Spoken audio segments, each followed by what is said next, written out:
My friends, history does not remember the noise of weapons, but the resolve of those who shape the future. In our time, we have seen how courage, preparation, and the unity of a people can overcome threats once thought insurmountable. Today, I speak not to boast, but to reflect on how strength, guided by discipline, and technology guided by intelligence, led India to a remarkable victory in the domain of air defense. When tested by both Pakistan and China, our skies remained secure. Their pride, the HQ-9 systems, hailed as modern marvels, faltered. Their plans, wrapped in aggression, collapsed before the resolve of a prepared nation.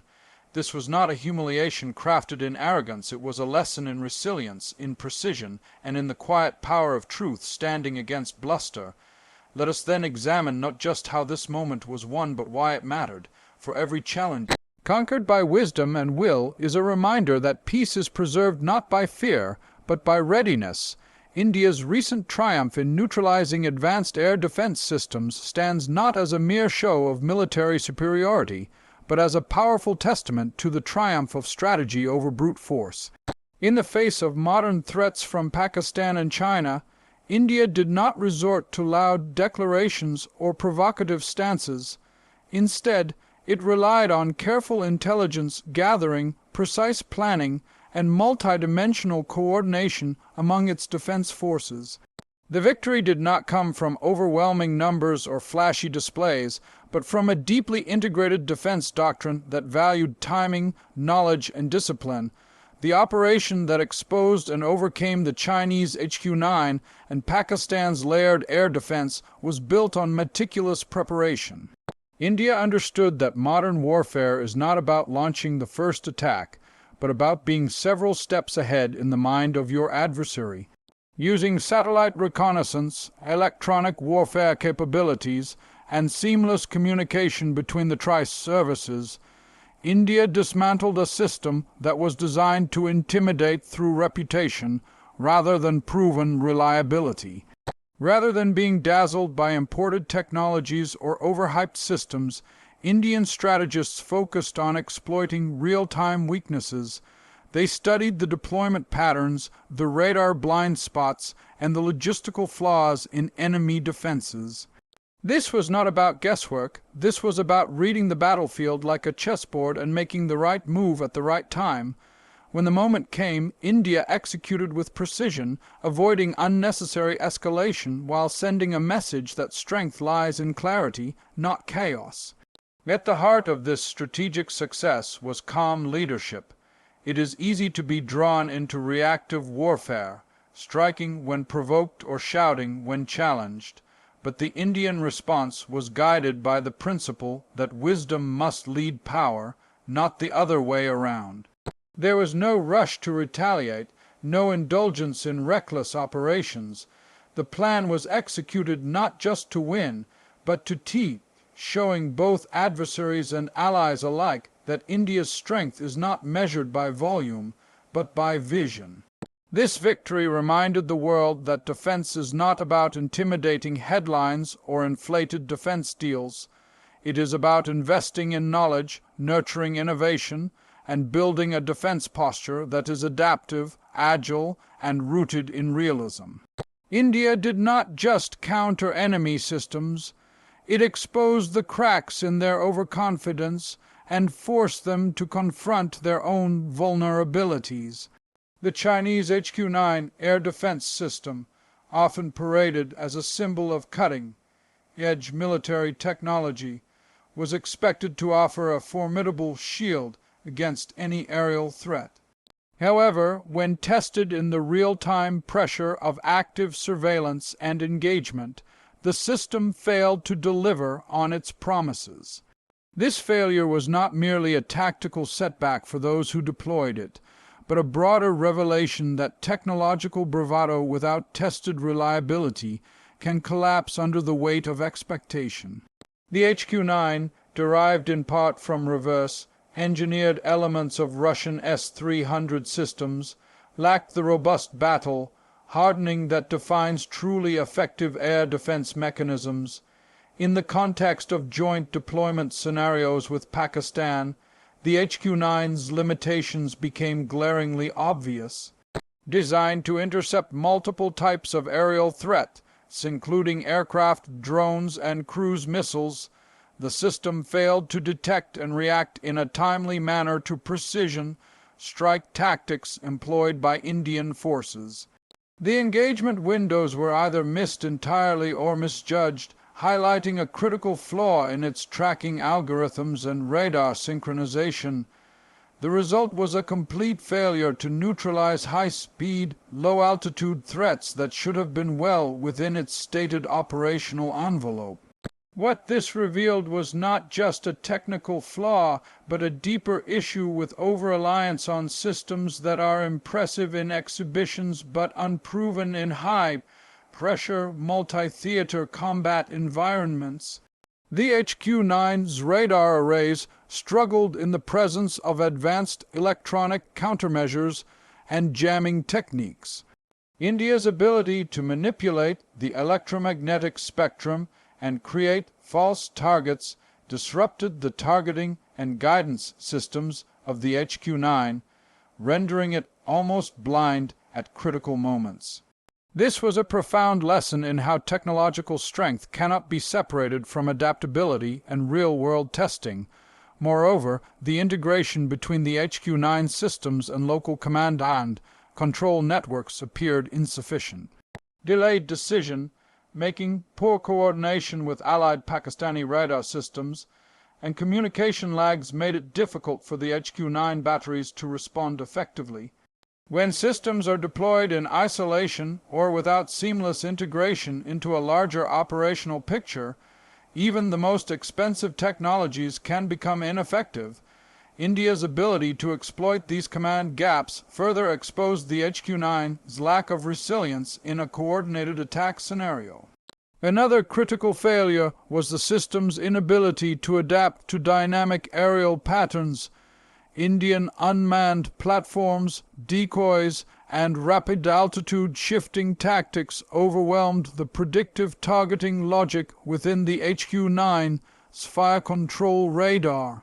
Instead of refining its engagement based on evolving data, the system locked onto non-priority threats or fired inefficiently, leading to a waste of missiles and delayed responses. This showcased how rigid automation without intelligent operator oversight can result in more harm than good during fast-paced conflicts. In essence, the HQ-9's failure was a wake-up call, not just for China or Pakistan, but for any nation that believes hardware alone can guarantee security. It underscored the reality that defense systems must evolve beyond theoretical performance. Real security lies in interoperability, resilience under pressure, and the ability to adapt rapidly in the fog of war. The battlefield does not respect propaganda or promotional claims. It only respects results. Pakistan's reliance on external powers, particularly China, has long been a defining feature of its defense strategy. This dependence was starkly exposed in the recent failure of joint air defense operations involving the Chinese HQ-9 system. By placing its strategic trust in foreign, supplied technology without fully integrating it into its own defense doctrine, Pakistan made a critical miscalculation.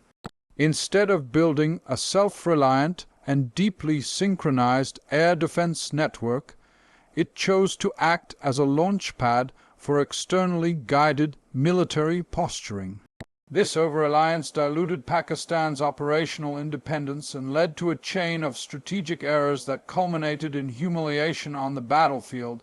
The idea that Chinese systems would automatically offer a shield of invincibility proved to be dangerously flawed.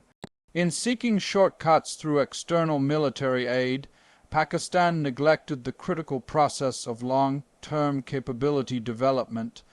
Training, adaptation, and real-time joint testing were either rushed or skipped altogether. The result was a mismatch between expectations and actual battlefield performance. When the Indian Air Force executed a highly coordinated maneuver designed to probe and exploit weaknesses, Pakistan's command and control structures faltered. They were not prepared to respond with autonomy, nor were they adequately informed on the full operational profile of the Chinese systems deployed within their territory. This mismatch extended beyond technology to doctrine. The Chinese HQ-9 system is tailored for a specific kind of battlefield environment, one with complete air superiority and full-spectrum coordination. Pakistan, however, attempted to use it in a context where it lacked both. Without full knowledge of the system's vulnerabilities, and without the capacity to make rapid strategic decisions independent of foreign advisors, Pakistani defense forces found themselves overwhelmed. They were caught off guard by India's use of multi-axis aerial tactics and advanced jamming techniques, which not only neutralized the HQ-9, but also revealed Pakistan's limited situational awareness. By treating borrowed technology as a substitute for national capability, Pakistan created a fragile defense shield. It placed confidence in equipment rather than in preparation. Military hardware, no matter how sophisticated, cannot compensate for the absence of cohesive doctrine, rigorous training, and strategic clarity. What unfolded during the joint deployment was a breakdown not only of systems, but of assumptions that foreign weapons could equal indigenous strength, that partnership could replace ownership, and that image could replace substance. This misjudgment had deeper implications as well. It sent a message to the region and the world that Pakistan's military positioning was more about alliance optics than true capability. While Chinese systems failed under pressure, it was Pakistan that bore the consequences on the ground in perception and in morale. The humiliation came not from the defeat alone, but from the realization that Pakistan had surrendered its autonomy in one of the most vital sectors of national security. Trusting in technology without mastering it, aligning with allies without strategic equality, and reacting to threats without a homegrown doctrine proved to be a formula for failure. The lesson for Pakistan was not simply about battlefield loss. It was about the price of dependency. Sovereignty in defense cannot be outsourced. It must be built, refined, and defended from within. No external partner, regardless of political alignment or military aid, can replace the strength that comes from national self-reliance, strategic foresight, and internal unity. India's success in countering combined threats from both Pakistan and China was not a product of luck or last-minute improvisation. It was the result of years of dedicated investment in indigenous strength and operational preparedness. And like nations that rely heavily on imported technologies and external doctrines, India has pursued a path of strategic autonomy, developing its defense capabilities with a clear understanding of its unique geographical, geopolitical, and security challenges. This foundation of self-reliance played a decisive role in overcoming adversarial air defense systems and asserting air superiority when it mattered most. One of the most crucial elements behind India's edge was the integration of homegrown technology with adaptive warfare doctrines. Systems like the DRDO developed electronic warfare suites, network-centric warfare platforms, and indigenous missile systems demonstrated not only reliability but flexibility. These technologies were not just tools but force multipliers, each one tested under realistic conditions, upgraded through iterative development, and fine-tuned to operate within India's strategic ecosystem.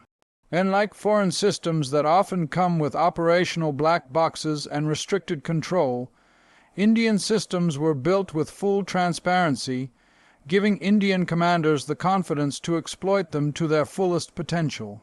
India's preparedness extended beyond equipment into the realm of operational psychology and leadership. Training exercises conducted in peacetime, such as Gagan Shakti and Vayu Shakti, were not mere showcases but rehearsals for real conflict scenarios. Indian pilots and planners were drilled to think in terms of multidimensional threats, counter-electronic warfare, and rapid redeployment. This readiness was not reactive, it was anticipatory. When the time came to challenge the overestimated capabilities of the HQ-9 or navigate the risks posed by Pakistani radar and missile networks, Indian forces did not flinch. They moved with precision and calm, guided by experience and confidence in their own systems. Moreover, India's defense doctrine has increasingly emphasized jointness, inter-service coordination between the Army, Navy, and Air Force. This synergy was visible in the seamless coordination of air sorties, electronic warfare operations, and reconnaissance missions. While enemy systems operated in isolated and compartmentalized structures, Indian operations unfolded as a unified, coherent strategy. This integration minimized delays, amplified the impact of each operation, and exposed the structural weaknesses of the adversary's less cohesive approach. Another critical factor was India's digital command and control infrastructure. Built with indigenous innovation, this system enabled rapid decision-making based on real-time data. The use of AI-assisted threat analysis, live satellite imaging, and cyber defense protocols meant that Indian commanders had a real-time view of the battlefield and could respond instantly to changing scenarios. In contrast, enemy forces relying on slower, less integrated systems found themselves outpaced at every turn. This superiority in digital warfare and information dominance was not achieved overnight. It was the product of a sustained commitment to future, defense thinking. India's preparedness also included psychological and diplomatic resilience. While adversaries relied on narratives of intimidation, India remained focused and unshaken. It neither escalated recklessly nor acted out of provocation. Instead, it held firm to its principles of defensive strength and responsible power projection. The message was clear: India does not seek conflict, but it will not hesitate to defend its sovereignty with the full weight of its indigenous power. The overall performance was a validation of India's long-term vision, that true strength comes not from what is bought or borrowed, but from what is built, nurtured, and understood deeply. This indigenous strength is not just about weapons. It is about people, processes, institutions, and above all, a mindset of readiness that no enemy can predict or suppress. What unfolded in the skies was not simply a military defeat for Pakistan and China. It was a lesson in the power of resilience over pride. While headlines may describe the failure of air defense systems and the inability of adversaries to respond effectively, the deeper truth lies in how India approached the challenge with a mindset rooted in discipline, foresight, and controlled strength.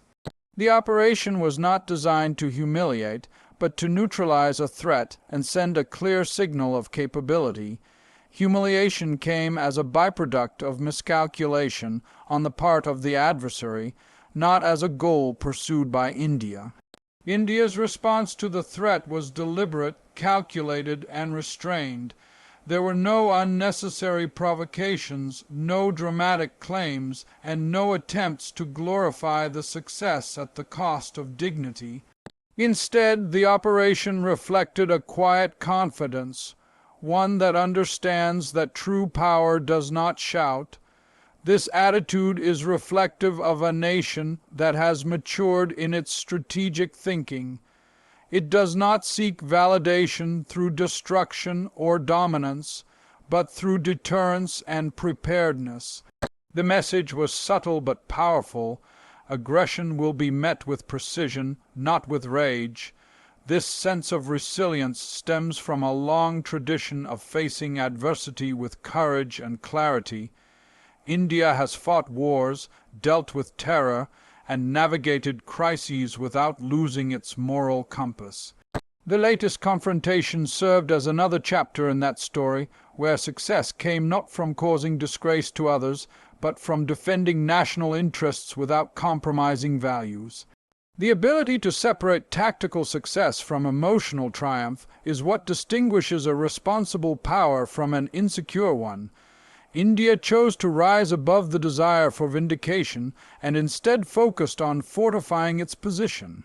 For the adversaries, the real defeat was not the loss of hardware or the exposure of weak systems, but the collapse of assumptions. Both China and Pakistan underestimated India's readiness and overestimated the impact of their technological assets. They operated on the belief that possession of advanced systems would guarantee superiority. What they encountered instead was a nation prepared not only to match those systems, but to dismantle them with composure. The humiliation they faced was self-inflicted, born from their own inflated expectations and disregard for India's capabilities. India's ability to maintain composure under provocation also played a key role in shaping global perception. While adversaries relied on propaganda and exaggerated threats, India let its actions speak. The global community took note, not just of the tactical win, but of the maturity with which it was handled. It became clear that India was not trying to score political points or ignite further conflict. Instead, it demonstrated how a democracy, faced with aggression, can respond with firm but restrained power. This approach builds credibility, not just in the region, but across the international strategic community. At its core, the situation revealed that national security is not about showcasing enemy humiliation, but about showcasing one's own strength in the face of challenge. Humiliation is fleeting, resilience is enduring. India's focus was never on degrading another's image. It was on protecting its own integrity and ensuring the safety of its people. The adversary's sense of disgrace came from being unprepared for such a response, not from the words or actions of India itself. The outcome was a reaffirmation that resilience, preparation, and moral discipline hold far greater power than theatrics or intimidation. India's conduct under pressure highlighted that the greatest victories are those earned through restraint, intelligence, and clarity of purpose. This is the kind of strength that defines true leadership, not in how it defeats others, but in how it chooses to win.